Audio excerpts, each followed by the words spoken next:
All right, let's transition real quick. So, talking about the UFC, in other news, Sean Strickland is on a stream with Nina Drama, someone he frequently does content creation with, and they're playing pickleball, tennis, just having some fun on the courts. And Sean says a lot of crazy things. One of which is the N word, dropping a racial slur. He was reading it off, but that's to me not really much of an excuse. And it's played off as a laugh and whatever else. And he says, "What? Don't look at me like I'm Bryce Mitchell." Bryce Mitchell, pro Hitler guy, with that whole situation a couple months back. And I just, I watched this clip and it just kind of irritated me, and so I put it up on Twitter and sort of highlight it and say, look, imagine if this was a actual sport and this was a major sporting league that had codes of ethics and professional standards that everybody was, obligated to follow. Imagine that's what was happening here, what the backlash and response and consequence would be to Sean Strickland saying a racial slur on camera. I get that so many people want to brush it off and say, oh, it's just one. You know what I mean? It's just one. Come on. Let the guy have one. He's goofy. He's a stupid moron. That's what we expect from the big, stupid moron oaf buffoon is like that. So it's fine. Let's excuse it because he's stupid and he's a moron. Therefore, it's okay. And I don't really agree with that rhetoric. I just don't. And so I thought it might be interesting to explain why, because I had 500 people under that tweet wanted to bash me and call me whatever else. And, and I think again, the last 5 years of this sport, it's brought in the most moronic fans of all time who don't really understand the history of the sport and don't really understand that there was a time where you couldn't just say anything in the UFC. I know Dana White loves in Big 2025 to talk about free speech and not putting a leash on any fighters, not drawing any lines in the sand. But if you Google, there's many instances of consequences and fighters being reprimanded for saying Nate Diaz was fined, I think, tens of thousands, don't know the exact number, but for saying a homophobic slur. There's been fighters who have been cut before, for what they've said, and I think, like I was saying, if this was a major sports league, what would the consequences be? So let's see. Kobe Bryant in 2011 was fined $100,000 by the NBA for calling a referee a homophobic slur during a game. Rajon Rondo was suspended 1 game in 2015 after using a homophobic slur at a referee. During the 2016 Stanley Cup playoffs, Andrew Shaw used a homophobic slur on the ice. He was suspended for a game. Yunel Escobar in 2012 used the homophobic slur during a game for the Toronto Blue Jays, suspended 3 games, forfeited his salary, which was donated to LGBTQ advocacy groups. Jaron Duran used the homophobic slur during a game at a heckling fan, just a fan. Suspended 2 games without pay, which was donated to P-Flag, and he had to issue a public apology acknowledging that the word was truly horrific. Larry Johnson, 2006, used the homophobic slur on Twitter and was suspended basically 1 game. In October of 2019, USA Hockey announced that any use of racial derogatory slurs will now carry a match penalty, disqualification, and indefinite suspension pending review.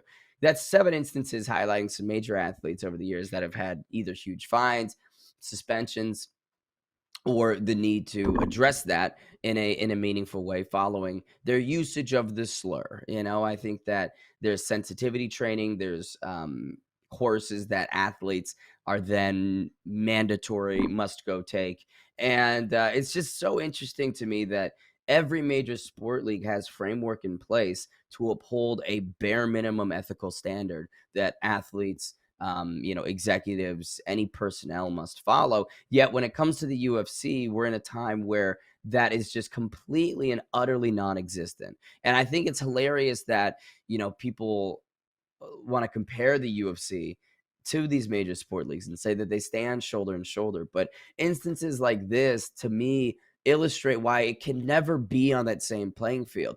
Even if they just signed a $1.1 billion broadcasting deal with Paramount, right? And they have all these massive deals and sponsorships coming in, but there is a skeletal framework internally that is missing, that to me, every other major sporting league has, and the fact it doesn't is worth noting. So why is it bad though? Because you could say it was just, again, one little racial slur from the big moron, even though he is a former UFC champion and many people look up and idolize him. They shouldn't, but they do. So why is it bad? I think one of the bigger things is it's normalizing prejudice. It's normalizing that type of language and therefore legitimizing it and creating this this lack of problem with using that. I think when I was younger, there'd be such a taken aback by someone saying something like that, whether it be a kid or somebody else. I'd be like, oh my God, why you just said that? And the fact that these days it doesn't even phase people is not good. It's not good. I don't think it's necessarily acceptable, because it's, you can laugh and say it's not harmful, but it is helping to further marginalize, whether that be Black athletes, whether that be LGBTQ plus athletes, or anyone else from these minority groups or these targeted groups, right? It's helping create this hostile environment for both the fighters and the fans. Fan base isn't about it, right? I mean, you're dissecting and drawing lines in the fan base. This trickles down to the audience. And I don't know. I think that when Sean Strickland uses a racial slur, it's going to further embolden his followers to do the same. And, oh, well, let's follow his lead. Sean Strickland does it. Why can't I? And that's exactly what we're seeing with this fan base. It's the dumbest fan base in sport. You go online, you read any type of dialogue between UFC fans, and they are the dumbest people. So I don't know. Is that entirely due to fighters being equally as stupid? Not necessarily. I mean, it's a multi-layered problem, but it doesn't help. It's what I'm saying. And like I was saying earlier, I think that it damages the brand and the legitimacy of the organization, because, again, silence equals complicity, which is why there's standards and codes of ethics and personal bars that everybody is held to in these major sporting leagues, and why it's unacceptable for these types of words and this language to be uttered. I think that for the UFC to tolerate racial language and to tolerate homophobic slurs, it's to me, it's damaging their credibility in many different markets. Like, why would people that are in these other countries, why would they look at that and go, oh, you're not punishing them for using incredibly harmful language that directly is affected our cultures and our spaces in the past? You don't give a cool. Well, I'm not going to tune into the UFC then. That's obviously a small example, right? And you could dismiss it, but I just think it's important to consider. And that's the thing, is like, so many fighters and fans dismiss it, and they don't really see how it erodes either the UFC's professionalism, how it negatively influences the fans, the standard that it's setting, what it's inviting in. So many people dismiss it. Let him have fun. Let the boys have fun. He's a no one cares. All the while, it's just sending the entire brand on a slippery slope to the worst type of culture possible, filled with unbelievable toxicity. And, granted, they do it to themselves in so many ways, which is worth its own episode and piece of programming. But the main point is, when you let like this slide, it doesn't, it's not showing freedom of speech. It doesn't create this authentic, genuine brand feel. It just shows tolerance for hatred, and it just shows an acceptability for this language and this verbiage that does directly impact and help harass marginalized groups, because these fans now feel comfortable going forward with all the nastiness that they want to say, which is what they're doing. And it's going to alienate so many people, fighters, fans. It's going to damage the reputation. Damage the reputation, already damaged reputation And I just think it's going to keep the sport from growing to a point where it really could be on the same playing field as all of these other major sporting leagues. I'm not asking for much, man. I mean, I'm asking for a bare minimum code of ethics where if you say a slur, there is some type of penalty, which again is what the UFC did 10 years ago.